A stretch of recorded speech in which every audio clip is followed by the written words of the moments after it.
तो श्री भीष्म स्तुति का चिंतन हम आरंभ करें।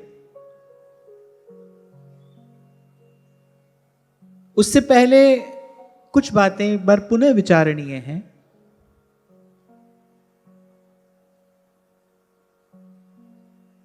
कि महाराज युधिष्ठिर चक्रवर्ती सम्राट के पद पर अभिषिक्त हो गए, भगवान ने ही उनको बैठाया।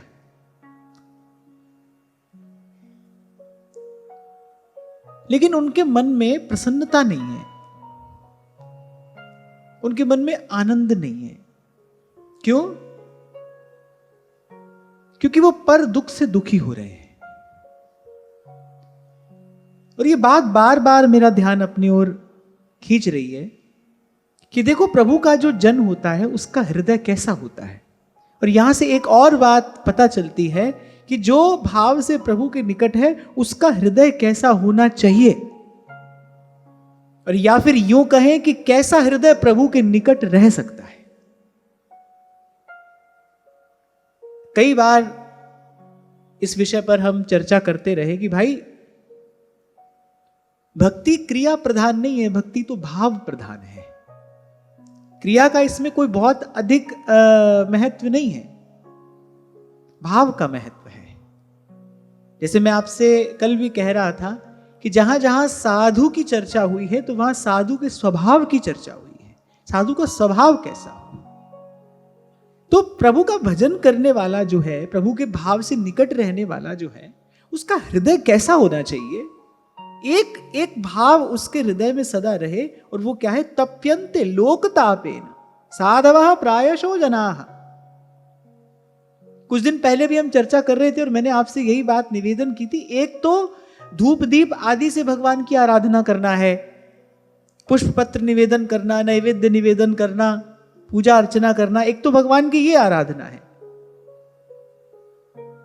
पर ये आराधना है और कह रहे किसी के दुख से दुखी होकर, किसी की पीड़ा से पीड़ित होकर, और आप लगे हैं अपनी सामर्थ्य के अनुसार कि भाई किसी ना किसी प्रकार से हम उसकी सहायता करें, उसका सहयोग करें, उसका समाधान करें। आप लगे हैं इस प्रकार किसी का दुख दूर करने के प्रयास में। तो कह रहे ये भगवान की परम आराधना है। तप्यन्ते लोकतापेन साधवः प्रायशो जनाः परमाराधनं तद्धि पुरुषस्याखिलात्मनः।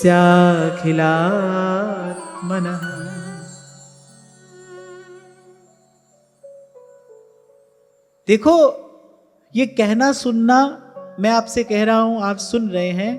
ये कहना सुनना तभी तो सफल है कि जब कोई ना कोई मोती तो हम यहां से चुनते चलें। ये जो चर्चा हो रही है, ये जो चिंतन यहां पर हो रहा है, कोई ना कोई मोती तो हमारा मन रूपी हंस चुन लेना यहां से। तो ये बात बार बार अपना ध्यान मेरी ओर खींच रही है। देखो, थोड़ा सा धन, थोड़ी सी संपत्ति व्यक्ति के पास में आ जाए तो पहले तो वो अपने जैसा किसी को समझता नहीं, और दूसरे का दुख तो उसको दुख लगता ही नहीं।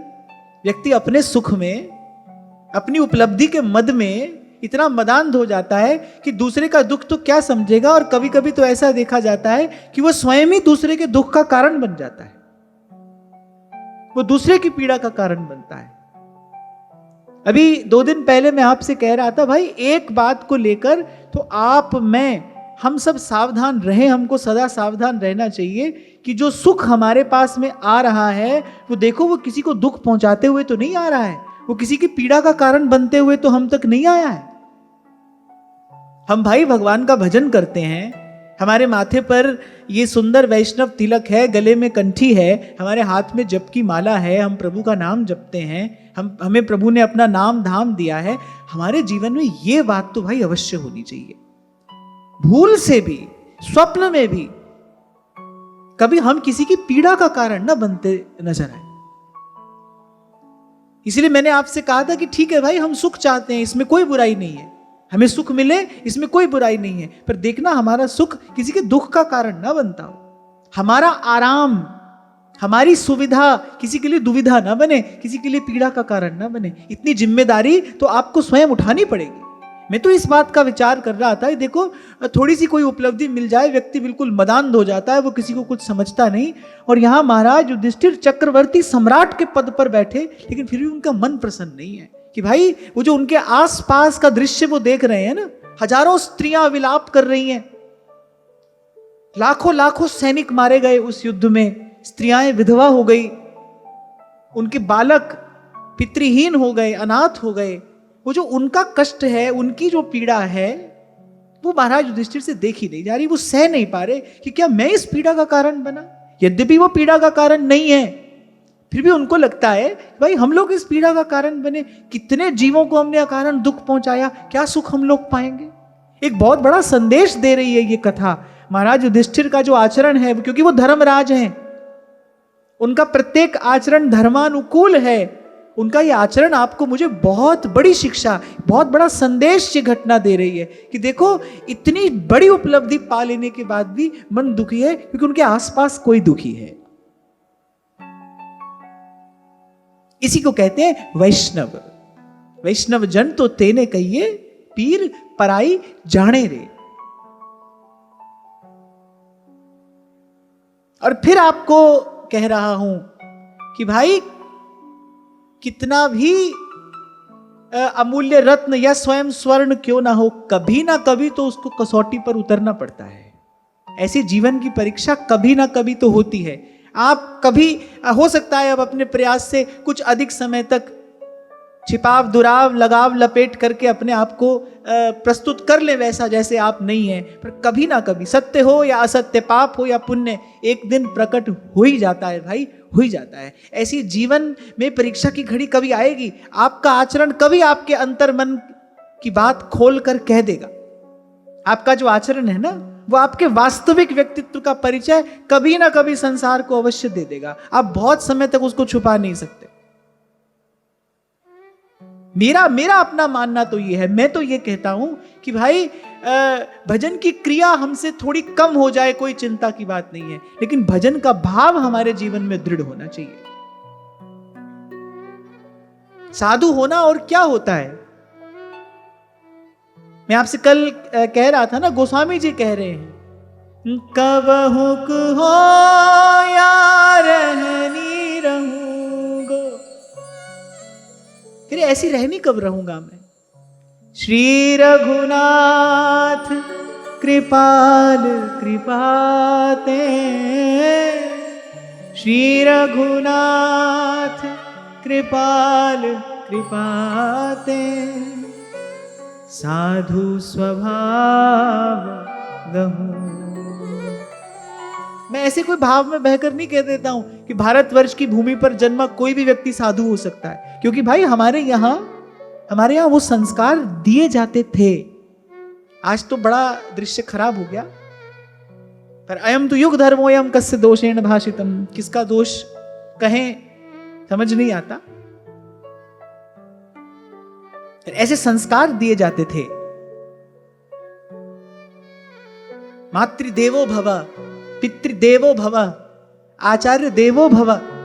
आज भी मैं कोई अतिशयोक्ति नहीं कर रहा हूं, आज भी आप ब्रज के गांव में चले जाइए, किसी ना किसी गांव में आपको ऐसा दृश्य हो सकता है, देखने को मिल जाए कि पिता के सामने पुत्र अपने पुत्र को गोद में नहीं उठाएगा। अगर पिता सामने है ना, तो पिता का जो पुत्र है ना, वो आगे अपने पुत्र को गोद में नहीं उठाएगा कि भाई मैं अपने बाप के सामने कैसे बाप बन के खड़ा हो जाऊं, मैं अपने पिता के सामने कैसे पिता बन के खड़ा हो जाऊं।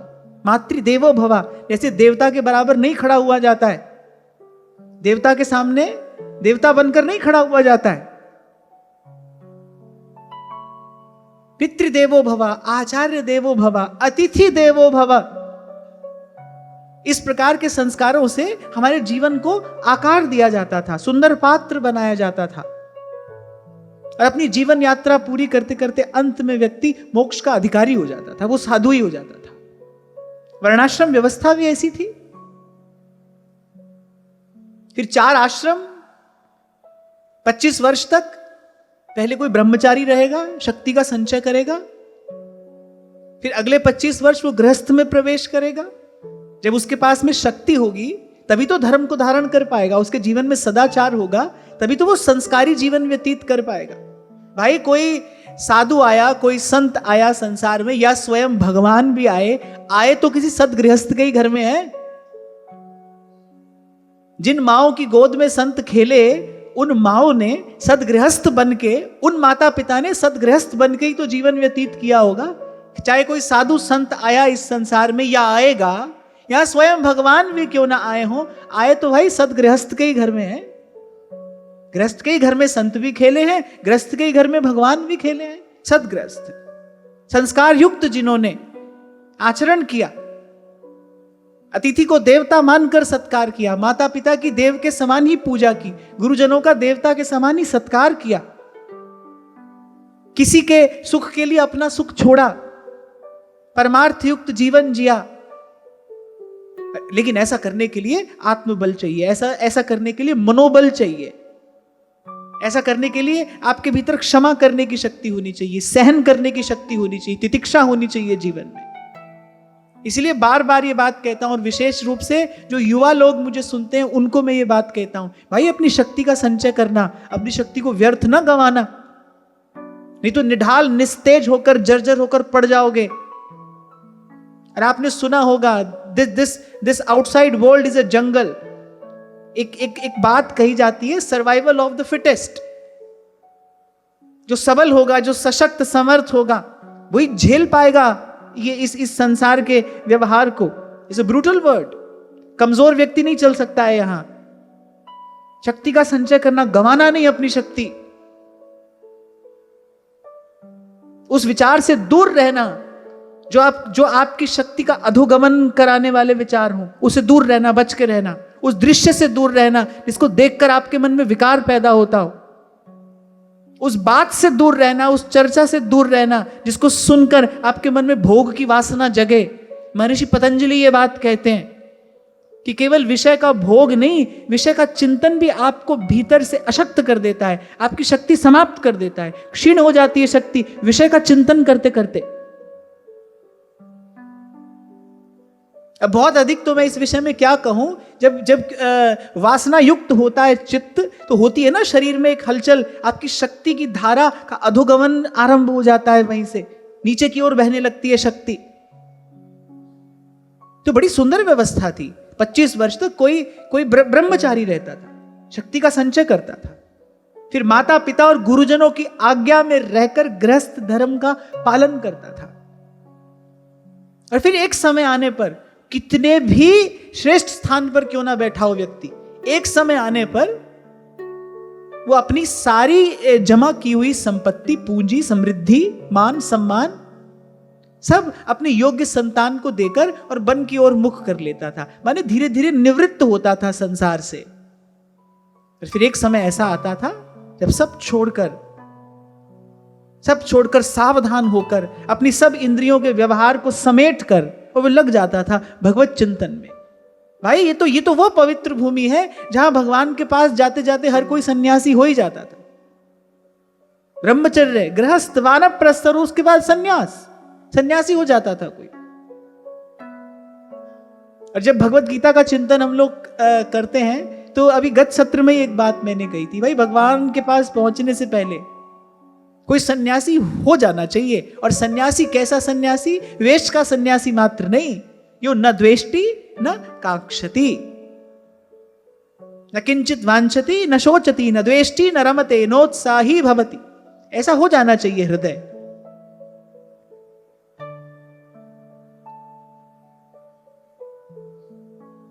ऐसा सुनता हूं मैं, लोग कहते हैं कि 1 लाइफ लिव इट। ऐसा आजकल के बच्चे कहते हैं, 1 लाइफ लिव इट। फिर मैं कहता हूं इसमें एक शब्द कम है, एक शब्द कम है। आपकी बात बिल्कुल ठीक है, इट्स 1 लाइफ। हमारे यहां भी संत महापुरुष, वेद शास्त्र पुराण इस मनुष्य जीवन को दुर्लभ ही बता रहे हैं। भाई कभी कभी ये अवसर मिलता है। So this is correct, this is 1 life, but not just live it, live it gracefully. इसको आदर, सम्मान, गौरव और गरिमा के साथ जीना चाहिए। कभी बहुत पहले मैंने कहा था, वी कांट स्टॉप एजिंग। हम अपनी आयु का बढ़ना तो नहीं रोक सकते, we can't stop ageing, but we can age gracefully. आप जैसे जैसे आप बड़े हों, जैसे जैसे शरीर की आयु बढ़े, वैसे वैसे आपके भीतर जो जो सार सत्व है, जो गुणों से आता है, सद्गुणों से आता है, सदाचरण से आता है, सदाचार से आता है, आपके भीतर का वो सार सत्व भी बढ़ना चाहिए। आपके जीवन में गुरुत्व आना चाहिए। खाली शरीर की उम्र बढ़ने से कोई बड़ा नहीं होता, और शरीर की आयु छोटी होने से कोई बच्चा नहीं होता। कभी कभी देखने में आता है ना, नन्हा सा बालक होता है पर बड़ा संस्कारी है, उसकी पूर्व की यात्रा बड़ी सुंदर, बड़े सुदृढ़ संस्कार हैं उसके पास, और सारी आयु बीत गई है, सारी आयु इस संसार में बिता दी पर कुछ नहीं सीखा, कुछ नहीं सीखा। बरसों पहले मन चित्त जैसा था आज भी वैसा का वैसा ही है, तो वो बड़ा नहीं है।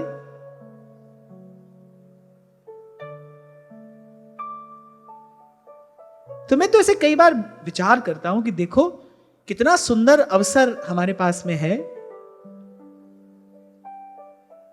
लेकिन थोड़ी सी लापरवाही के कारण, इसको लापरवाही कहते हैं, इग्नोरेंस, बस थोड़ी सी लापरवाही के कारण, और व्यक्ति हाथ आया अमूल्य अवसर खो देता है। तो खैर, हम तो ये बात कह रहे थे कि भाई बात यहां है अंतर्मन की, बात यहां है हमारी भाव भावना की। कैसा महाराज युधिष्ठिर का हृदय है, इतना सब कुछ पा लेने पर भी पर उनको सुख नहीं है। क्यों? क्योंकि भाई कोई दूसरा दुखी है, उनके पास में कोई व्यक्ति पीड़ित है, तो वो सुख से कैसे बैठ सकते हैं। और ध्यान रखना, ऐसे ही किसी के साथ में भगवान रहते हैं। मैं कई बार आपसे कहता हूं ना भाई, हिसाब किताब लगाना कभी बैठकर, ये जीवन कितना आपने स्वयं के लिए जिया और इस जीवन का कितना हिस्सा किसी के काम आया। ये जिंदगी उसी की है जो किसी का हो गया। आपका जीवन किसी के कितना काम आ रहा है, आप माध्यम बन रहे हो किसी के लिए, कितना काम आ रहा है जीवन। ध्यान रखना, जीवन की सफलता की कसौटी एकमात्र यही है, कोई दूसरी नहीं है, एकमात्र यही कसौटी है, आपका जीवन कितना काम आया, इन हाथों से कितनी सेवा हुई। कबीर अपने शब्दों में कह रहे हैं, देह धरे का फल यही, देह देह कछु दे। ये मनुष्य जीवन को धारण करने का एक ही फल है, कुछ दिया, हाथ से कुछ दिया, भाव से कुछ दिया। तो आज जब मैं आ रहा था, यद्यपि हमको आगे के प्रसंग का चिंतन करना था, पर ये चिंतन बार बार मेरे मन में बना हुआ था। मैं इस चिंतन से आगे बढ़ ही नहीं पा रहा था, इस विचार से आगे नहीं बढ़ पा रहा था कि देखो कैसा उनका हृदय है, इतना सुख, इतनी संपत्ति, इतनी समृद्धि, मान, यश, प्रतिष्ठा, कीर्ति, सब कुछ पा लेने के बाद भी पर वो बेचारे दुखी हैं। क्यों? क्योंकि लोग दुखी हैं, उनके आसपास के लोग दुखी हैं। और इसे कहते हैं धर्मपरायण राजा। अगर उसकी प्रजा पीड़ित है तो राजा सुख से कैसे रह सकता है? तो कह रहे भाई मेरी प्रजा पीड़ित है, स्त्रियां विलाप कर रही हैं, वो विलाप का स्वर मेरे कान में पड़ता है, मैं चैन की नींद अपने महल में कैसे सो जाऊं? नन्हे नन्हे बालक अनाथ हो गए हैं, ये दुख मुझसे देखा नहीं जाता। और जिसके हृदय में ऐसी भावना है, आप क्षमा करना, वो हृदय दुर्बल नहीं है। ये किसी प्रकार की दुर्बलता का प्रतीक नहीं है, दुर्बलता की निशानी नहीं है ये, बल्कि ऐसे हृदय को ही भगवान अपना घर बनाते हैं। ऐसा ही हृदय प्रभु के रहने का स्थान है, ऐसा ही मन मंदिर होता है। तो बस मुझे इतना कहना था कि भाई कभी ना कभी तो कसौटी पर उतरना पड़ेगा, तो तैयारी करना कि जिस दिन हम कसौटी पर उतरे उस दिन निराश ना हो जाएं। मैं तो कहता हूं ये सारी चर्चा वार्ता, इसका सबसे पहला और सबसे श्रेष्ठ फल यही है, आपका मेरा जीवन काम आने वाला बने, किसी के काम आने वाला, हम किसी के साधक सहयोगी बने, हमारे हाथ से कुछ सेवा हो, हमारा जीवन यज्ञ बने, जीवन तीर्थ बने। नहीं तो भाई कहना सुनना बहुत हो रहा है और बहुत ही होता रहेगा। मुझ पर कहने का उत्तरदायित्व है, आप सुन रहे हैं, और ये जो अवसर आपको मुझे दोनों को मिला है ना, ये हम दोनों के कंधों पर कोई जिम्मेदारी डालता है, कोई उत्तरदायित्व मिलता है इसके साथ हमको। कहते हैं प्रसाद बांट कर ही पाना चाहिए, प्रसाद होता ही बांटने के लिए है। तो देखो आपका जीवन प्रसाद बने, बांट कर पाए। और फिर जब पितामह भीष्म के पास पहुंचे तो एक और बड़ी महत्वपूर्ण बात, एक बड़ा पाठ आपको मुझे सुनने सीखने को मिलता है कि भाई न लगाना अपनी बुद्धि, ये जो हो रहा है ना भगवान की इच्छा से हो रहा है। कभी कभी कुछ प्रश्न ऐसे होते हैं और हर किसी के जीवन में कुछ प्रश्न ऐसे होंगे कि आप क्यों क्या कैसे करके उनका उत्तर नहीं प्राप्त कर पाओगे, उनके उत्तर नहीं मिलेंगे। सम अनआंसर्ड क्वेश्चंस जिनका उत्तर नहीं मिलेगा, उनका उत्तर सिर्फ एक ही है, भाई ये हरि की इच्छा है, ये भगवान की इच्छा है। पितामह भीष्म जैसे महान धर्मात्मा वो कह रहे मैं तो यहां पड़ा पड़ा इसी बात का विचार कर रहा हूं कि जहां धर्मराज हैं, भीम हैं, अर्जुन हैं, गांडीव है और स्वयं श्री कृष्ण मित्र के रूप में खड़े हैं, वहां पर भी इतना दुख, इतनी विपत्ति, इसका कारण क्या हो सकता है? इसका कारण बस एक ही है, तो वह भगवान की इच्छा, काल की गति है ये। तो ऐसे बैठे बैठे व्यर्थ के विचार करते करते अपनी शक्ति को गंवाना नहीं। तेरे मन कुछ और है और करता के कुछ और। सूरदास तो कहते कि राम किया होवे सदा, नियत किया जो राम, रत्ती घटे ना तिल बढ़े, अटल राम का काम। इस विचार का अभ्यास करके ले आना अपने जीवन में शांति। इसी द्वार से आएगी शांति, मन शांत हो जाएगा कि भाई भगवान की इच्छा है ये छोटी बात नहीं है। मैं हूं, आप हो, कोई भी हो, हमारी बहुत बहुत सारी शक्ति व्यर्थ के चिंतन में जा रही है। उसका द्वार बंद करो, उसका द्वार बंद करो। मैं कई बार आपसे कहता हूं ना कि इस मार्ग पर चल रहे हो, कुछ करना होगा, कुछ नहीं करना होगा, डूज एंड डोंट्स। पर ध्यान रखना, जो करना चाहिए वो करना आसान है, जो नहीं करना चाहिए उससे अपने आप को रोकना बचाना मुश्किल है। ये द्वार बंद करिए अपने जीवन से, जहां से शक्ति का अपव्यय हो रहा है, व्यर्थ जा रही है जहां से शक्ति। कहां से जा रही है? व्यर्थ के चिंतन में पड़े पड़े बस ऐसी व्यर्थ का चिंतन चल रहा है। अरे पड़े पड़े क्या, भजन में बैठे हैं, माला लेकर बैठे हैं, तो भी वही व्यर्थ का ही चिंतन चल रहा है, कभी भूत कभी भविष्य। और सेवक जी महाराज ये बात कहकर सावधान कर रहे हैं, रैन गंवाई सोए के और दिवस गवाया खाए। कभी नहीं हुआ जो हमने जैसा सोचा, जैसा चाहा, ऐसा कभी नहीं हुआ। तभी तो बुद्ध जन कह रहे हैं, तेरे मन कछु और है, करता के कछु और। आंख खोलकर देखो, जिन जिन महापुरुषों ने इस संसार में श्रेष्ठ कार्य किया, बड़ा कार्य किया, प्रभु का कार्य किया, उन सब का विचार एक ही है, एक ही। मेरे राम राय, मेरे राम राय, जू राखे त्यों रही। काल किसी की नहीं सुनता। अब जाने किस किस लेखक की कही ये बात है, पर वो अच्छी बात है। वो कह रहे काल कभी किसी की आलोचना नहीं सहता, प्रकृति कभी किसी की आलोचना नहीं सहती।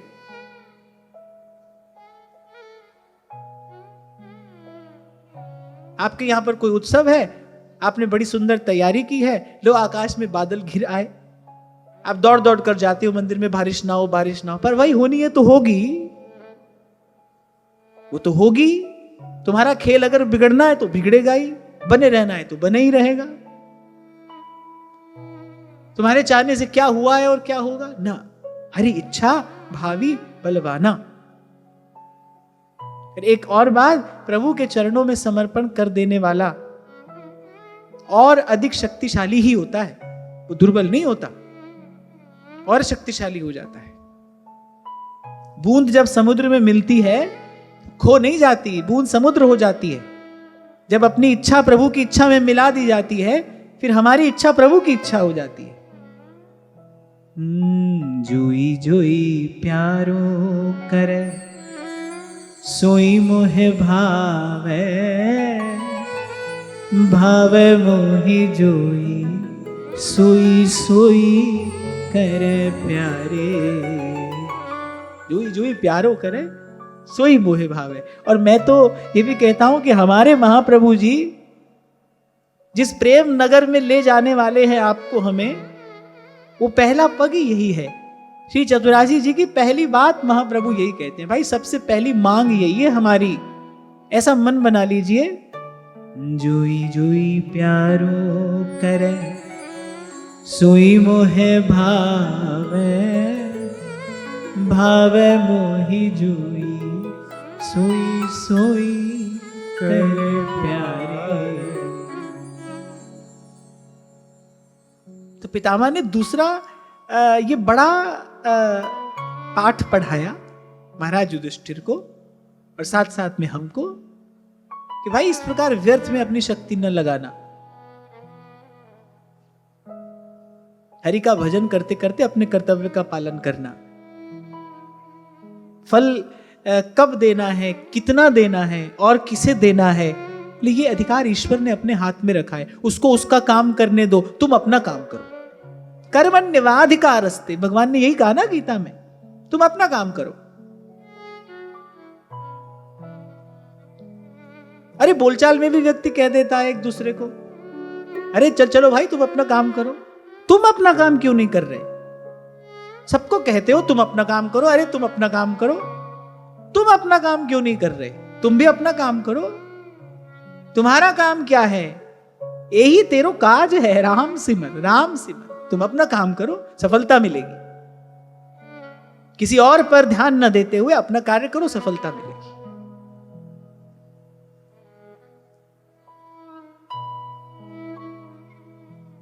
और फिर इसके बाद पितामह ने कहा, एक और बात तुम्हें बता दूं युधिष्ठिर, यम मन्यसे मातुलेयम प्रियम मित्रम सुहृत्तमम अकरो सचिवम दूतम सौहृदादथ सारथिम। बोले जिनको तुम अपना मेरा भाई मानते हो, कभी अपना मित्र समझते हो, कभी अपना हितैषी, और जिनको कभी कभी तुमने दूत भी बना लिया, मंत्री भी बना लिया, अरे और तो और तुमने तो युद्ध में इन्हें अपने रथ का सारथी तक बना लिया, और ये भी तुम्हारे प्रेमवश स्नेहवश बन गए। पर भूलना नहीं, ये जो दिखाई पड़ते हैं ये केवल वही नहीं है, ये परम पुरुष परमेश्वर हैं, ये लीला पुरुषोत्तम श्री कृष्ण हैं, ये काल के भी काल हैं। एक छोटी सी बात आपको मुझे तो विशेष रूप से सदा स्मरण रखनी चाहिए कि सृष्टि का कण कण काल के अधीन है, काल के द्वारा नियंत्रित है। जो आया है उसको जाना है। जिसको आज समय मिला है वो ये ना भूले कि मेरा समय समाप्त भी होगा। जिसको आज अवसर मिला है वो ये ना भूले कि भाई इस अवसर की अवधि एक दिन समाप्त भी होगी। यहां एक बात मैं कहना चाहता हूं कि मैं देखता हूं कि अच्छे अच्छे बुद्धिमान लोग जो व्यवहारिक दृष्टि से बड़े बुद्धिमान समझे जाते हैं, फिर मैं देखता हूं कि उनके जीवन में एक एग्जिट प्लान नहीं होता। घुस तो जाते हैं संसार में, व्यवहार में कूद तो जाते हैं, लेकिन उससे निकलना नहीं आता उनको, फिर उसी में लिप्त होते ही चले जाते हैं। व्यवहार करिए, पर युक्ति से व्यवहार करिए, व्यापार करिए। फिर आपके भीतर व्यापार करते करते एक विचार ये भी रहना चाहिए, भाई एक समय आएगा जब इससे एक तरफ न्यारा होकर चले जाऊंगा मैं। आदर से, सम्मान से इसे किसी और के हाथ में देकर और फिर मैं अपने कार्य को चला जाऊंगा, क्योंकि यही जीवन का लक्ष्य उद्देश्य नहीं है। पर मैं देखता हूं, ये बात मैं चारों तरफ देखता हूं, और कहीं ऐसा नहीं खाली जो संसार में व्यवहार में लगा है उसी के जीवन में ऐसा है। यहां पर आकर भी अपना जो अधिकार है, अपनी जो संपदा है, व्यक्ति दूसरे के हाथ में देना नहीं चाहता। समय रहते दे दे तो सब कुछ बड़े आदर से, बड़े गौरव से, बड़े सम्मान से आगे बढ़ता रहे, परंपराएं सुरक्षित रहे। अगर व्यक्ति इस प्रकार समय से उसे आदर पूर्वक किसी और के हाथ में दे दे, किसी योग्य के हाथ में दे दे, फिर क्या होता है ना, व्यक्ति लिप्त होता चला जाता है। इसीलिए मैं कई बार आपसे कहता हूं भाई, संसार चक्रव्यूह है, इसमें घुसना तो आता है, निकलना नहीं आता है। और संसार रूपी चक्रव्यूह से निकलना श्री कृष्ण को आता है, अर्जुन को आता है, माने भक्त को आता है और भगवान को आता है। ये दोनों जानते हैं संसार रूपी चक्रव्यूह से निकलने की विद्या। घुसना तो सबको आता है, सभी घुस गए, लो रचा लिया, बसा लिया अपना संसार, इससे निकलना नहीं आ रहा है, निकल के कैसे जाएं इससे, और उसी में मर गए, खप गए, उसी चक्की में पिस गए।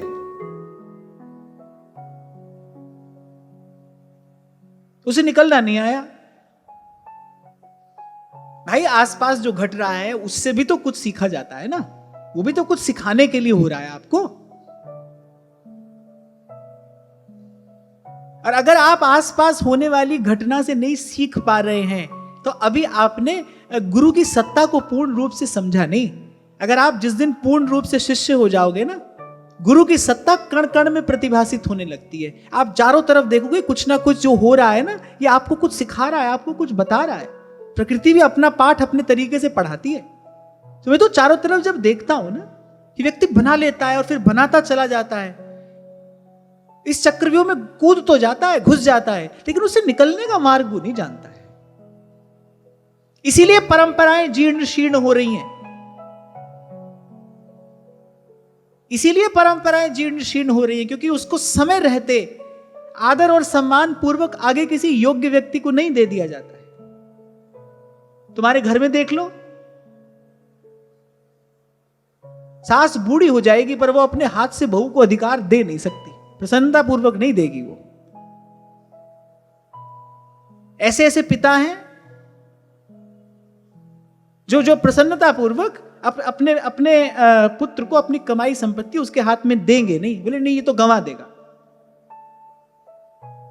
अरे तुम सांप की तरह फन फैला के बैठे रहोगे तो कौन सा वो बच जाएगा, उसको तो भाई जाना है तो जाएगा। इसलिए तो मैं कह रहा हूं, तुम सबको कह रहे हो अरे अपना काम करो, अपना काम करो, तुम अपना काम क्यों नहीं करते? तुम भी अपना काम करो भाई, जो होगा सो होगा। ना तो तुम अमर हो, ना तुमने जो वस्तु कमाई है वो यहां सदा रहने वाली है, ये सब मरने खपने वाला ही है। बुद्धिमानी तो इसी में, अपना कार्य साधो और आगे बढ़ो, बुद्धिमानी तो इसी में है।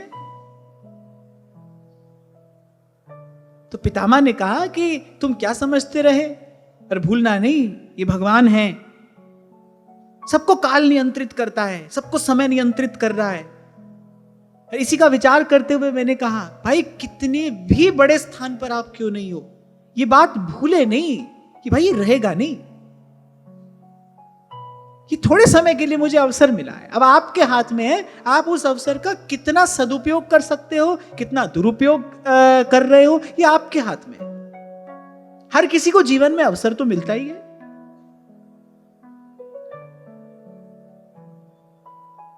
ऐसा है ना, जब ये चर्चा होती है तो बीच बीच में ये सब बात भी मुझे आपके कान में डालनी पड़ती है, और मुझे डालनी चाहिए, क्योंकि भाई जीवन भी तो संवारना है।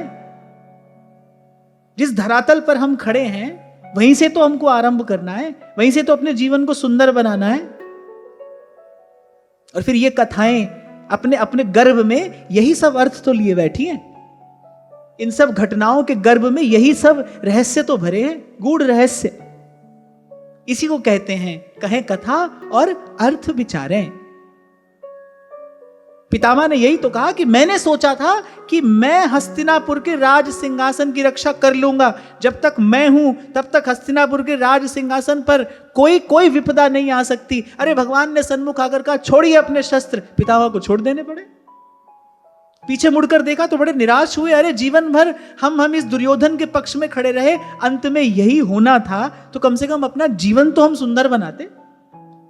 इसी के पक्ष में खड़े रहे, हम इसी को धर्म समझते रहे, हमको लगा बस यही धर्म है, इसी की रक्षा धर्म की रक्षा है। थोड़ी निराशा हुई पितामह को, होनी चाहिए। महाभारत में तो बड़े विस्तार से इसका वर्णन है। निराश हो गए पितामह, क्या किया हमने, भूल हुई हमसे।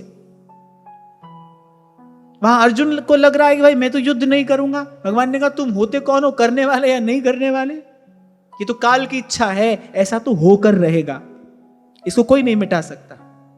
आप हमारे कार्य में निमित्त बनकर कृतार्थ होना है तो तुम हो जाओ। आपको ये थोड़ा सा जीवन मिला है, यहीं से जहां से आज चर्चा मैंने आरंभ की, ये जो अवसर मिला है ना भाई, प्रभु के कार्य में निमित्त बनकर कृतार्थ हो जाइए। ये मत समझिए तुम्हारे करने से कुछ हो रहा है, कोई बहुत बड़ा परिवर्तन तुम्हारे ले आने से आ जाएगा। ना ना ना ना, ऐसा कुछ नहीं हो रहा है। संत लोग एक उदाहरण देते हैं, बैलगाड़ी चलती है और वो बैलगाड़ी का जो चाक होता है ना, उसका जो कीला होता है, उस पर एक मक्खी बैठी रहती है। और जब बैलगाड़ी चलती है तो मक्खी को लगता है मेरे चलने से धूल उड़ रही है ना, वो तो जो जो चक्र घूम रहा है ना, उसके चलने से उड़ रही है।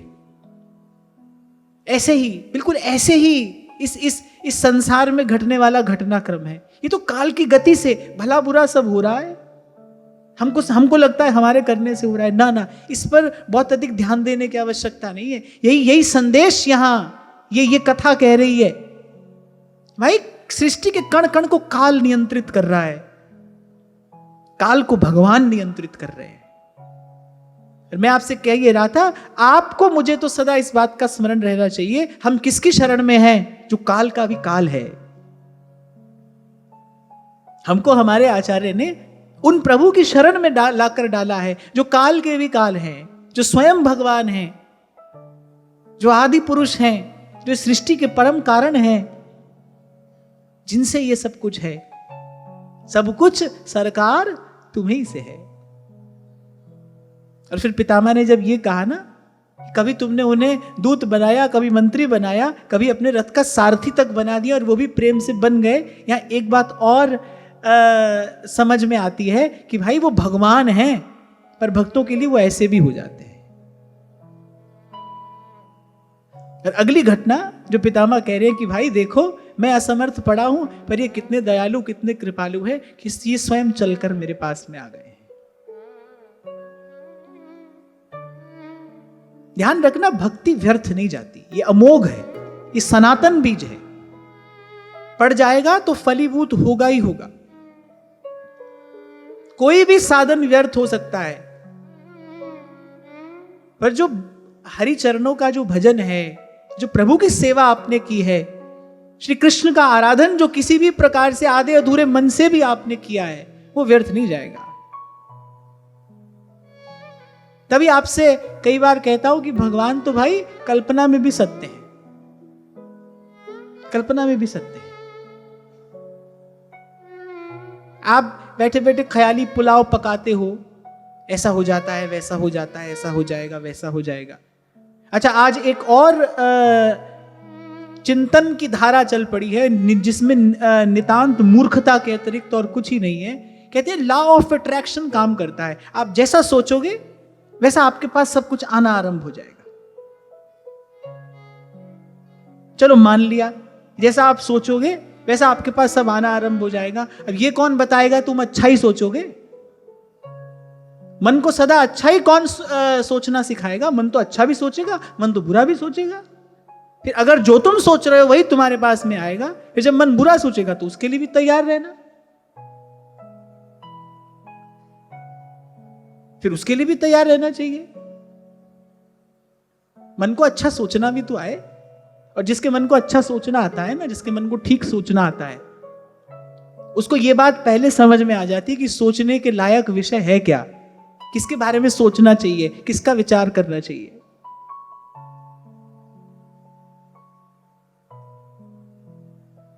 मैं मानता हूं कल्पना की शक्ति कुछ है, मैं मानता हूं कि चिंतन करने से, विचार करने से अंतर जगत में एक शोभ होता है, पर उस चिंतन का सदुपयोग होना चाहिए ना, उस विचार शक्ति का सदुपयोग होना चाहिए।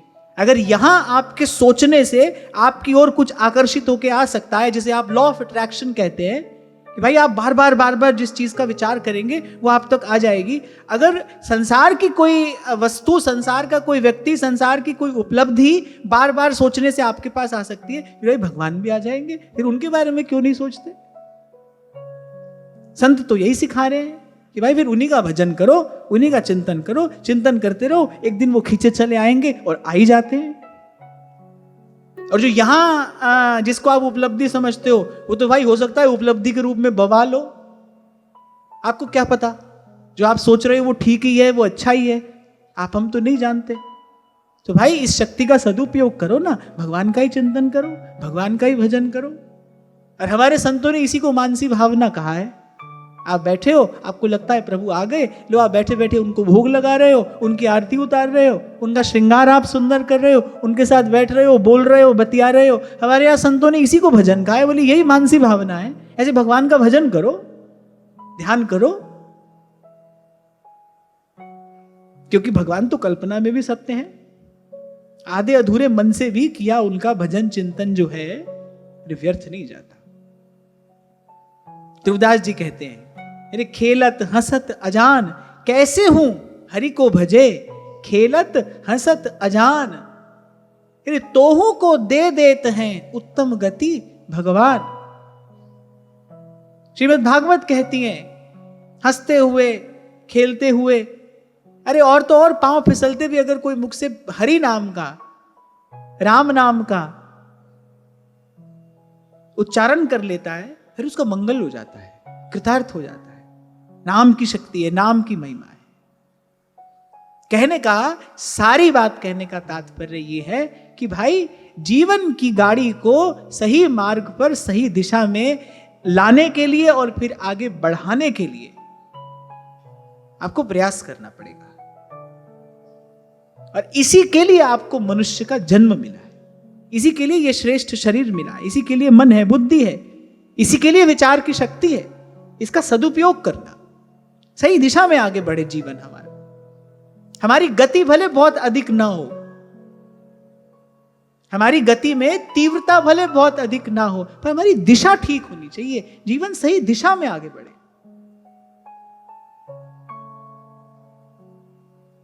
और फिर जैसे ही भगवान की कृपा करुणा का अनुभव हुआ, पितामह का हृदय भर आया। और जब भाव से भर जाता है हृदय, तब क्या होता है? रोम रोम भगवान का जय जयकार ही तो करता है। जब भाव से भर जाता है हृदय, प्रभु के सन्मुख आप खड़े हैं और हृदय भाव से भर गया है, तो रोम रोम भगवान का यशगान ही तो करता है। हाथ अपने आप जुड़ जाते हैं, सिर अपने आप झुक जाता है, नेत्र अपने आप भर जाते हैं, हृदय अपने आप स्वतः सहज रूप से प्रसन्न हो जाता है। कि संतों ने जो भगवान का यश गाया है, इसी भाव में भरकर ही तो गाया है। और फिर पितामह के सामने खड़े हैं भगवान। पीतांबरी कसी है, होठों पे कुछ हंसी। और ये कहना बिल्कुल अनुचित नहीं होगा, ये कहना बिल्कुल उचित ही है कि प्राय करके तो भगवान के पार्षद आते हैं ना किसी जीव को लेने। कोई अगर बहुत कृतार्थ हो भी जाए तो भगवान के पार्षद आते हैं भगवान के धाम से विमान लेकर, और उस जीव को आदर और सत्कार से भगवान तक लेकर जाते हैं। पर भाई पितामह की भक्ति बड़ी अद्भुत है। स्वयं श्री कृष्ण आए हैं उनको लेने, स्वयं श्री कृष्ण सन्मुख आकर खड़े हुए हैं। दो घटनाएं इस अध्याय में, ये दो घटनाएं ऐसी हैं जिसका मन बार बार चिंतन कर रहा था। इसलिए मैंने कहा हम स्तुति की चर्चा करें, पर मैं दो बातें आपसे कहना चाहता हूं। पहली बात तो चक्रवर्ती सम्राट होकर भी महाराज युधिष्ठिर पीड़ित हैं, पर दुख से दुखी है। किसी का दुख उनको दुखी कर रहा है। पीर पराई जाने रे। और दूसरी बात जो मैं अब आपसे कह रहा हूं कि भाई भगवान के दूत आते हैं, भगवान के पार्षद आते हैं विमान लेकर, आदर से ले जाते हैं किसी जीव को। यहां तो श्री कृष्ण स्वयं आए। और पितामह ने साधिकार कहा है श्री कृष्ण से कि जब तक आप तक पहुंच न जाऊं तब तक आप प्रतीक्षा करें, ऐसे ही इसी रूप में मेरे सन्मुख खड़े रहकर मंद मंद मुस्कुराते रहें। आपका दर्शन करते करते, आपका यश गाते गाते मैं इस संसार से प्रयाण करना चाहता हूं। इसे कहते हैं महाप्रयाण। ये है महाप्रयाण। श्री डोंगरे जी महाराज जी बात कहा करते थे कि बोले संत की मृत्यु भी मंगलमयी होती है, उसका मरण भी मंगलमय है। कहा चिंता, भय, रोग, वृद्धावस्था, व्याकुलता, क्लेश में पड़कर जीव मरता है। हमारे पुराणों में लिखा है भाई मृत्यु होती है तो ऐसा होता है, मृत्यु होती है तो इतनी पीड़ा होती है, इतना कष्ट होता है। ऐसे पुराणों में अनेक अनेक वर्णन मिलते हैं। कितनी भय चिंता क्लेश में जीव मरता है। और आप यहां पितामह की गति देखिए। भगवान सामने खड़े हैं, प्रभु का दर्शन करते करते, प्रभु का यश, मुख से प्रभु का यश गाते गाते पितामह जा रहे हैं।